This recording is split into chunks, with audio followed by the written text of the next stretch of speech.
It is the 8th of May 2017. Clearances are available except today for the defense. Standing in for Mr. Ramosebudi is Mr. Makanya. Mr. Makanya, as a board.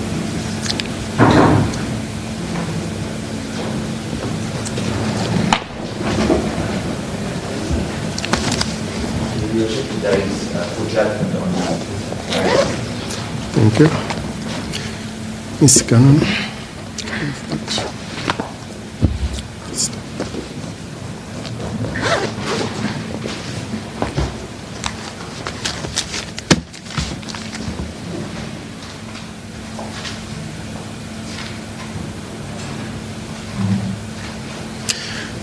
Mr. Makanya, just one aspect that I think was not addressed in the affidavit, and I realized it when working on a judgment. Are you able to tell the court, does your client have a passport? So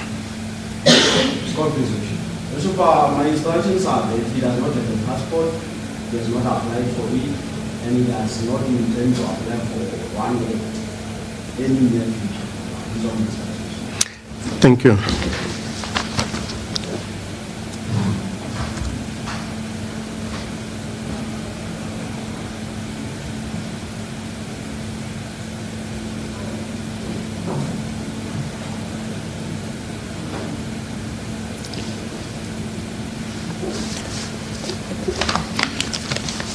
Mr. Ramosebudi, I will proceed to hand down a judgment in a bail application.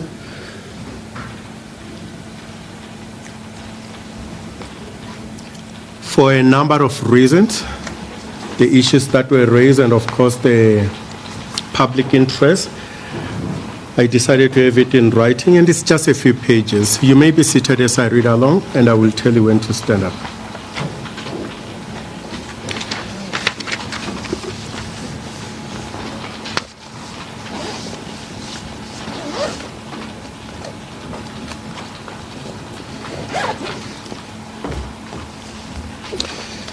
This is an application in which Mr. Elvis Ramosebudi, the applicant, seeks to be released on bail pending the finalization of the investigations and trial in this case. He was arrested on 26 April 2017 and has since been in custody. He faces 2 counts of incitement to commit murder. The application for bail is opposed by the state. The application was supported by an affidavit, and so was the opposition thereof. The affidavits in support and in opposition of the application were received and marked as Exhibit A and B in the proceedings.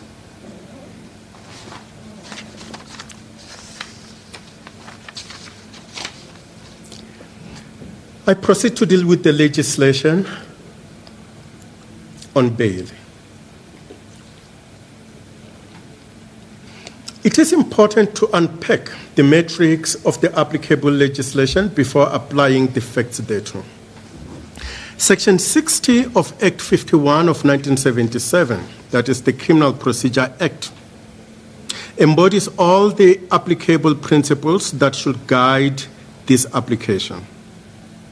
As a point of departure, it is necessary to understand that Section 60 of the Criminal Procedure Act divides all crimes into 3 categories based on their gravity and seriousness.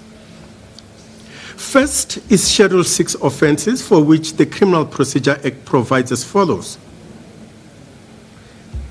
I quote, "The court shall order that the accused be detained in custody until he or she is dealt with in accordance with the law, unless the accused, having been afforded a reasonable opportunity to do so, adduces evidence which satisfies the court that exceptional circumstances exist which, in the interest of justice, permit his or her release."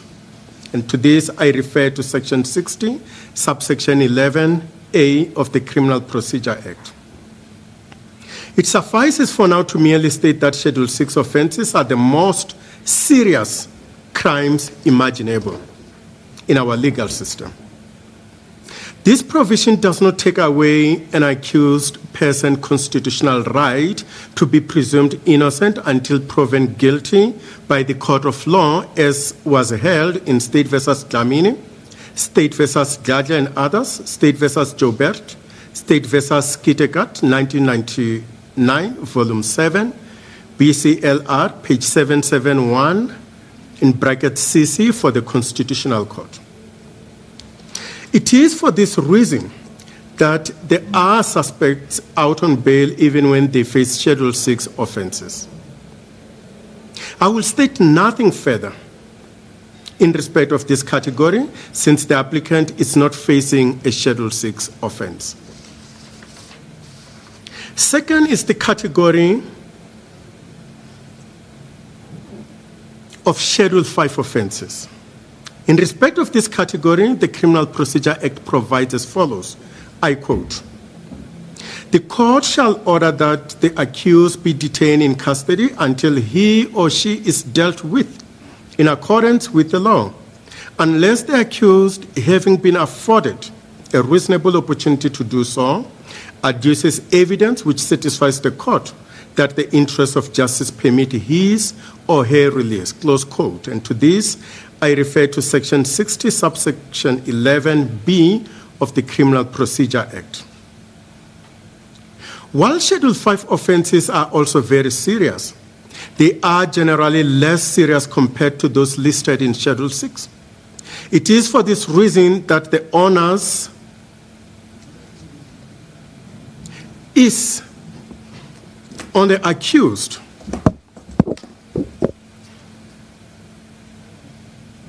It is for this reason that the onus on the accused facing a Schedule 5 offense is merely to show that the interests of justice permit his or her release from custody, as opposed to when he or she faces a Schedule 6 offense, where he or she has to show exceptional circumstances which, in the interest of justice, permit his or her release on bail. The offenses listed in Schedule 5 are inter alia murder and treason.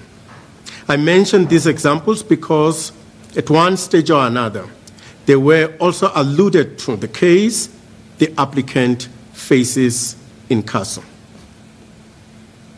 It suffices for present purposes that the applicant is not facing a Schedule 5 offense, and as such, nothing further shall be stated in respect of this schedule.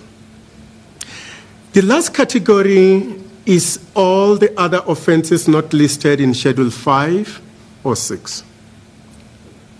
This will be what counsel for the state and the defense referred to in this application as Schedule 1 offenses.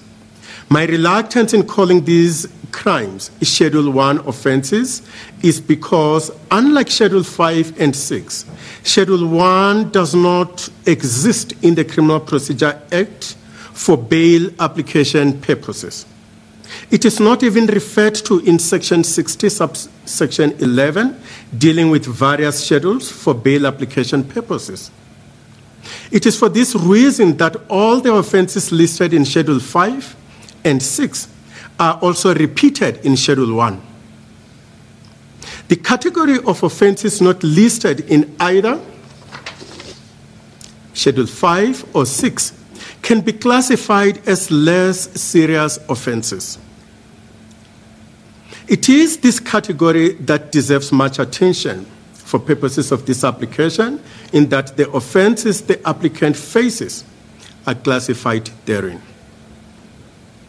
The bail provision in respect of the category of offenses not listed in Schedule 5 or 6 reads as follows, I quote, "An accused who is in custody in respect of an offense shall, subject to provisions of Section 50, subsection 6, be entitled to be released on bail at any stage preceding his or her conviction in respect of such offense, if the court is satisfied that the interests of justice so permit." Close quote. And to this end, I refer to Section 60, subsection 1A of the Criminal Procedure Act.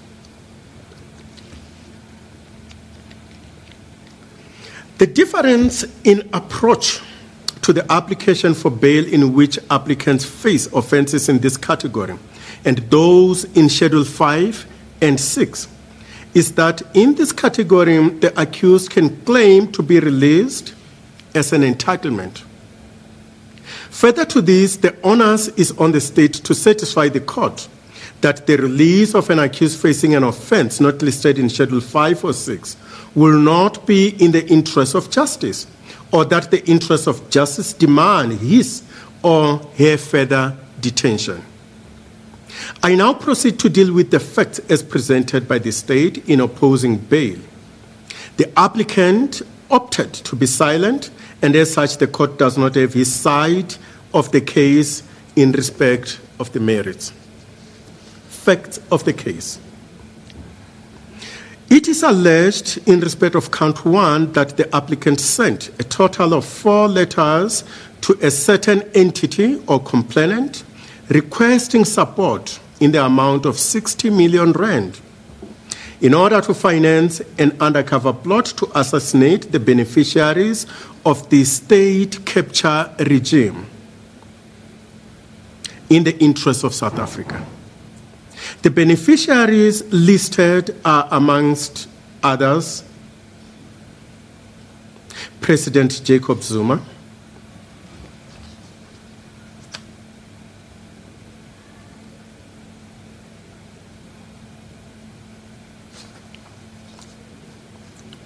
four members of the Gupta family, 3 cabinet ministers, a deputy minister, a premier, and the head of the National Prosecuting Authority, NPA.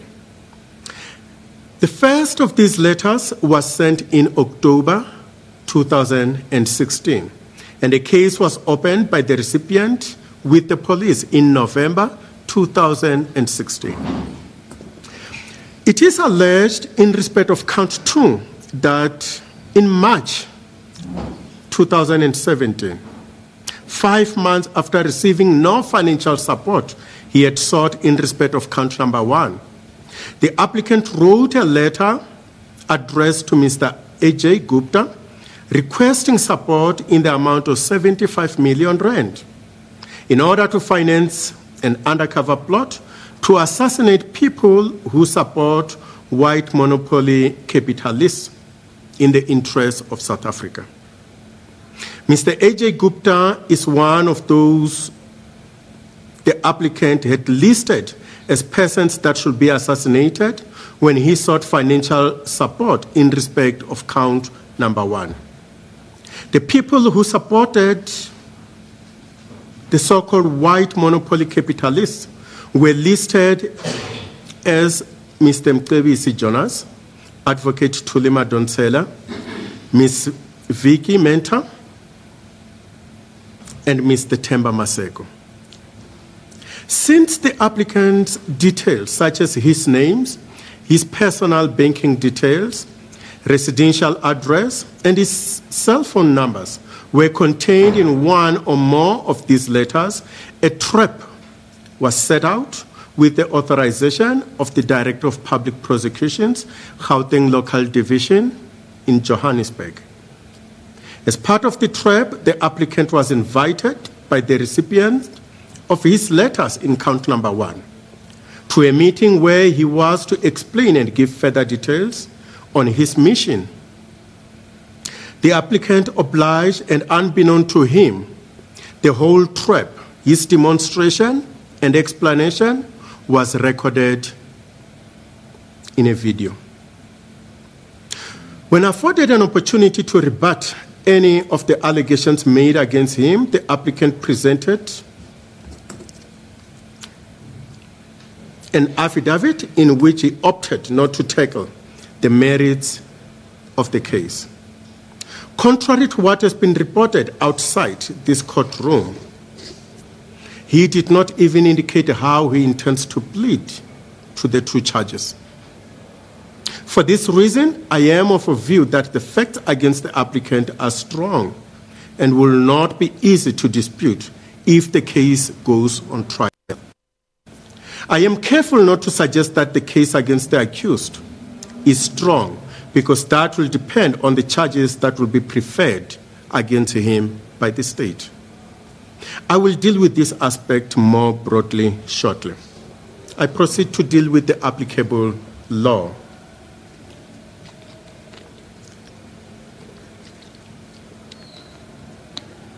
In opposing bail, the state submitted that if released on bail, the applicant will endanger the safety of certain persons and/or will commit another Schedule I offense.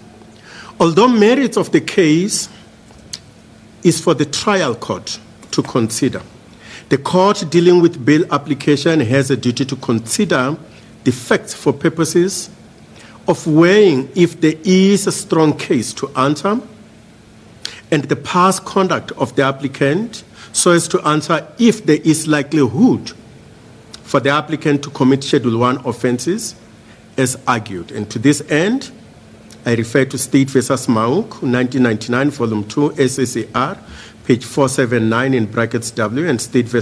Jonas and others, 1998, Volume 2, SACR, page 677 in brackets SE. In State v. Chabalala, referred to Supra, that is 1998, Volume 2, SACR, page 259 in brackets C. The court held the following, I quote, "In cases not governed by Section 60, subsection 11, if bail is to be denied, the state must establish that the applicant, if released, will attempt to influence or intimidate witnesses or tamper with evidence. Refusal on the basis that appellant will interfere with state witnesses, appeal against refusal, court,"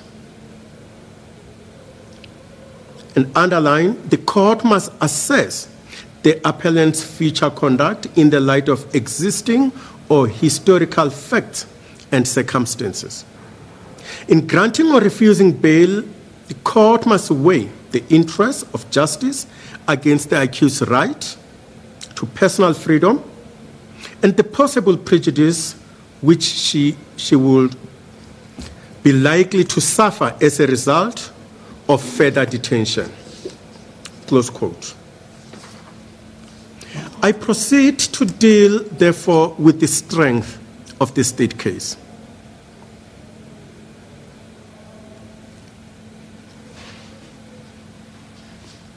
The offense of incitement to commit a crime is not rooted in common law, but statutory law.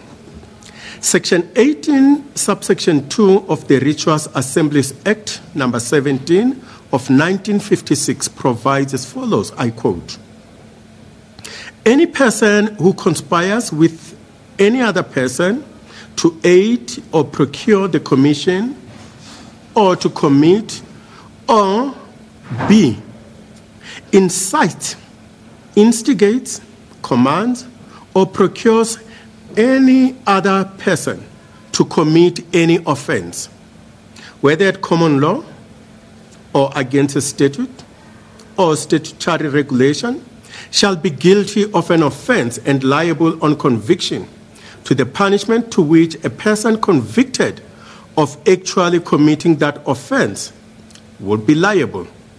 Close quote. It is for this reason that I deem it necessary to look into the merits of the case and the charges preferred against the applicant. About 53 cases are reported in the South African criminal law reports dealing with the crime of inciting another to commit crime. All of these have one common denominator to the effect that the accused or the appellant, as the case may be, incited another person to commit a crime, the most common of which in these reported cases is murder. If the literal interpretation of statutes was to be adopted, as was the case in the 53 cases referred to above, it will mean that the applicant commits the crime of incitement to commit murder if he approaches anyone like a sniper or the hitman, incites, requests, encourages, or motivates him to murder a person with or without a payment, irrespective of whether the said person agrees or not, for the hitman's refusal to carry out the incited act is no defense.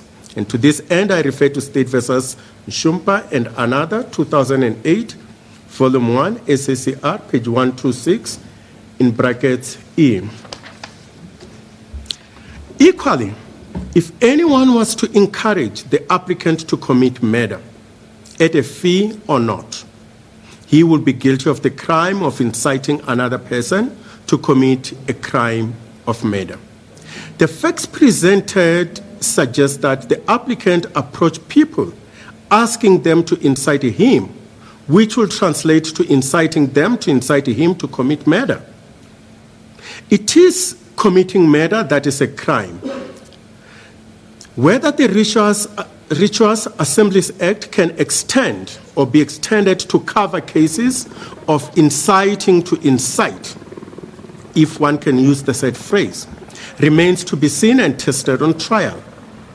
In the same breath, a question may be justifiably asked as to whether the arrest of the applicant was done prematurely, while the trap could have been allowed to flow to the stages where the applicant will start recruiting, which is inciting the parties to help him commit the murder, if that was going to happen in the first place. Perhaps the point of departure should be to ask whether any statute criminalizes soliciting funds for or to promote criminal activities.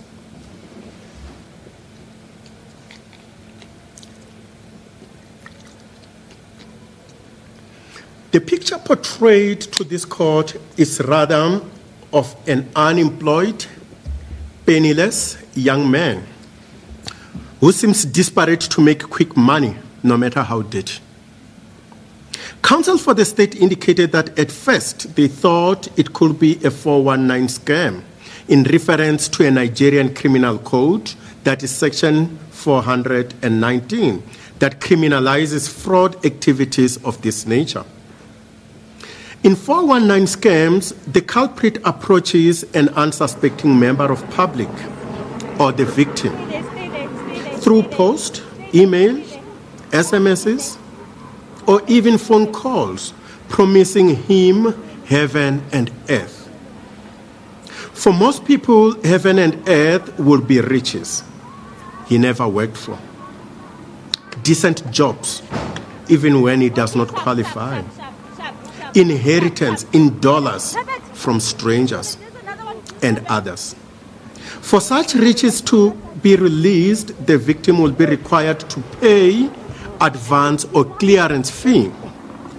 No matter how much the victim pays, the promised riches will never reach him, because this was a scam to defraud him right from the start. Can it be that the applicant was in a scam in which he promised heaven and earth to the complainants in this case? If that be the case, he must have concluded then that heaven and earth for the Gupta family and the unnamed complainant in count 1 cannot be riches, maybe believing they already have such riches. But the killing of persons he listed as he lured them into paying him some cash, just as it is the case in 419 scam. The victims will kiss goodbye to their money and not see the heaven and earth promised. This possibility remains possible and cannot be totally excluded, at least as an alternative. I now deal with the interests of justice and the accused's personal circumstances. Section 60, subsection 4 of the Criminal Procedure Act provides the following, I quote, "The interests of justice do not permit the release from detention of an accused where one or more of the following grounds are established.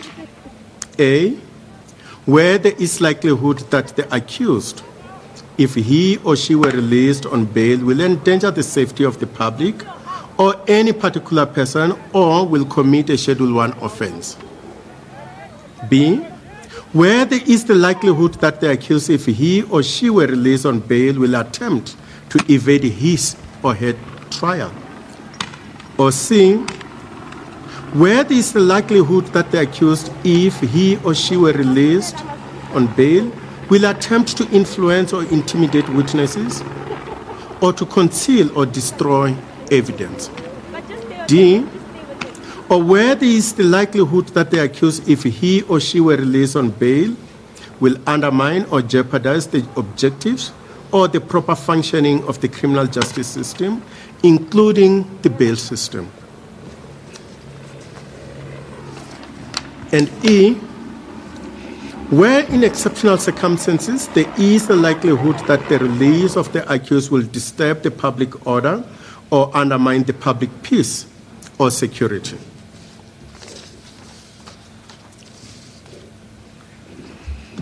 Whether the applicant poses a danger to anyone or that he may commit further crimes if released on bail has to be answered based on his past conduct. And to this end, I refer to the matter of State versus Chabalala quoted above. Nothing presented in this bail application, however, suggests that the applicant is capable of carrying out any of the promises made to the complainant. In a meeting held with him, he claimed that he already had a rifle. But a search conducted later at his home, the only place he has ever called home since birth, drew nil. If facts presented by the state are to be accepted as true, it would appear the applicant does not belong to any political ideology to which his beliefs are firmly rooted. One moment he presents himself as willing to assassinate the so-called state capture beneficiaries for the sake of the country. When no cash is forthcoming,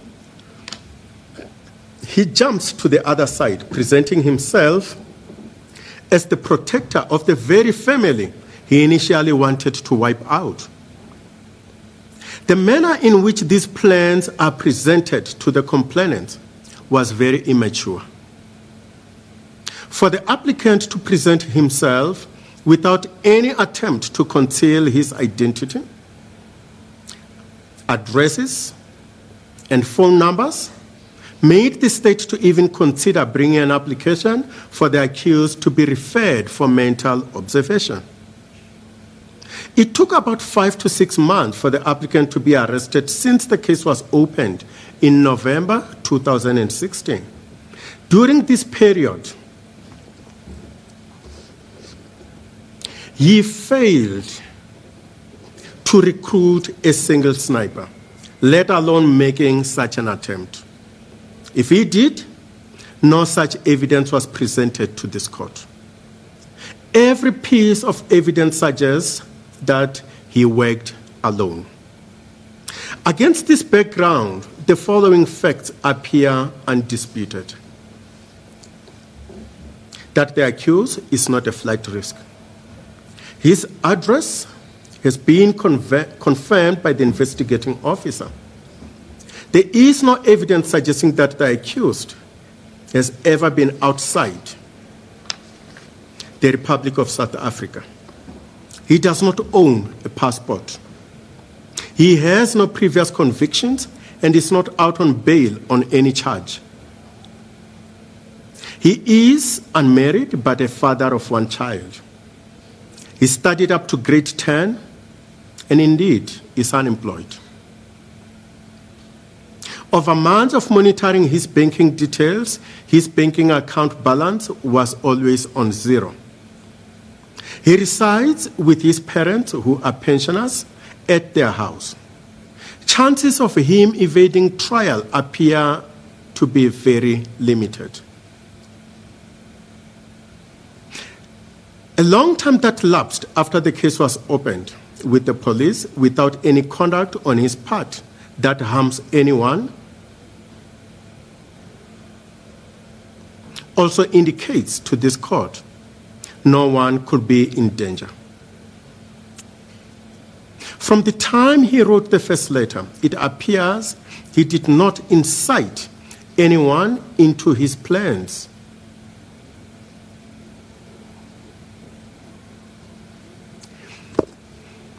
And in conclusion, it needs not be forgotten that as per his constitutional right, he remains innocent until proven guilty.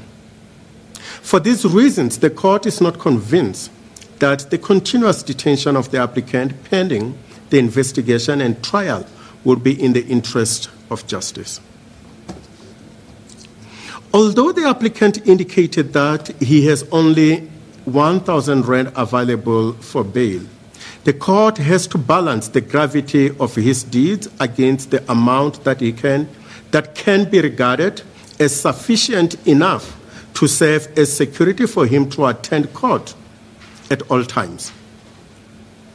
It has to be sufficient enough to make the applicant think twice if he gets tempted to evade trial, since this is the amount that will be forfeited to the state if he fails to attend court.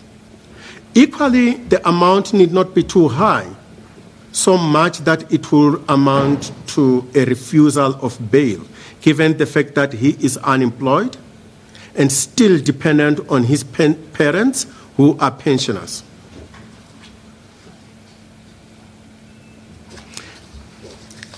Mr. Ramosebudi, you may stand up. To this end, bail is therefore fixed for the accused in the amount of 3,000 rand with the following conditions. 1, that the accused appears in court on all dates the case is remanded to.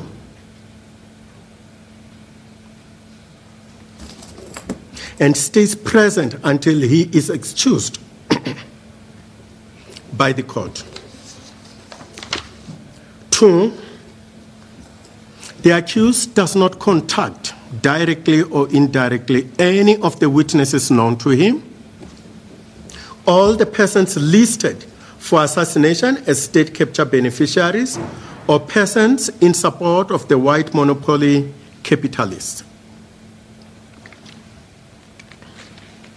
3, the accused does not change his residential address without notifying the investigating officer of such change.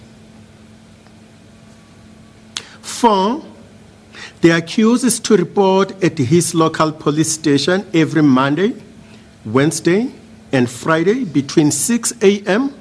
and 6 p.m. pending the finalization of this case. And Mr. Makanya, I will need you to assist me here as to the name of the police station that will be relevant here. Please.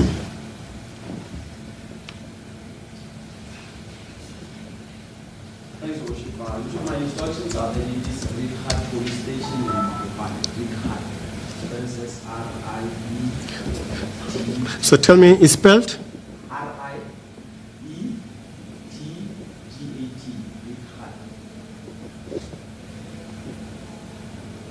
T-D-A-T. T-A-T. T-A-D. My apologies, Worship. It's R-I-E-T-G-A-T. G-A-T. Thank you.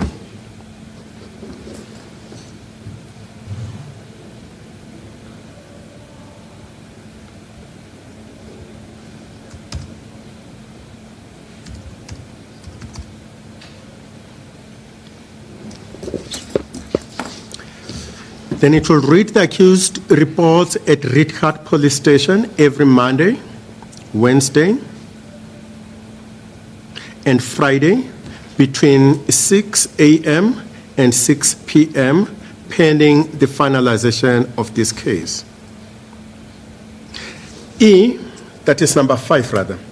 The accused does not apply for a passport pending the finalization of this case. And lastly, number 6, the accused is not to leave the province of Gauteng without permission by the investigating officer. If the accused fails to adhere to any of these conditions, a warrant of arrest will be authorized against him and bail money will be forfeited to the state and may result in his detention without bail pending the finalization of this case. Do you understand? Thank you. To what date? Before I do postpone the matter. Yes, my colleague and I will read to the 6th of July for the investigations.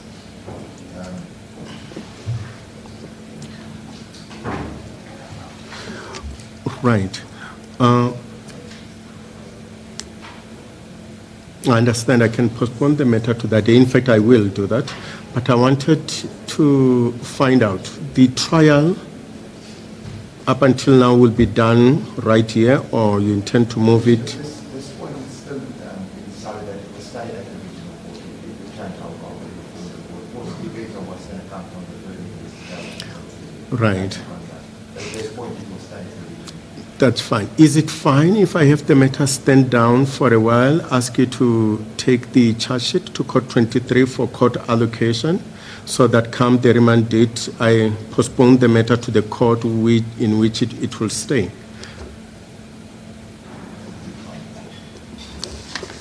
Because having done the bail application, I will not be eligible to deal with the trial in any event. Just a minute. It's not possible that one would just wait for that next stage and on that date we made a final decision on whether it will stay at the regional court. Once we finish that date and arrange another date or another court, then you would go to the level. I have no problem with that if that's what you're preferring, that it stays. Are you fine with that, sir?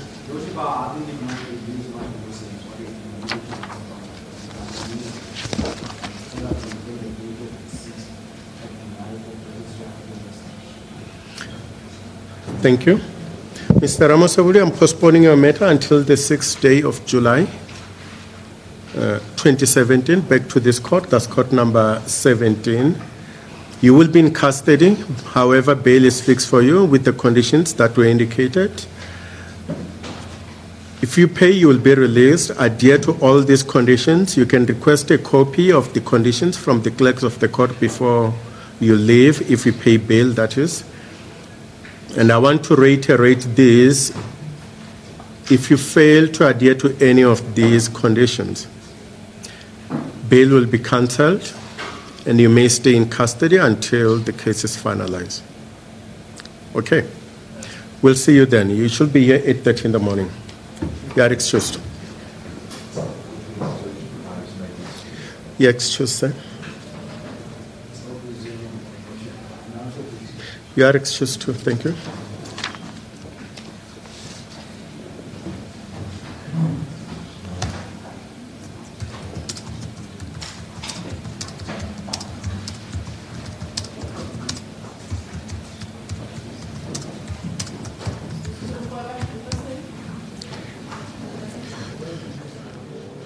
The alleged assassination plotter Elvis Ramosebudi given bail of 3,000 rand. We'll keep you posted on the stories. But today, as you know,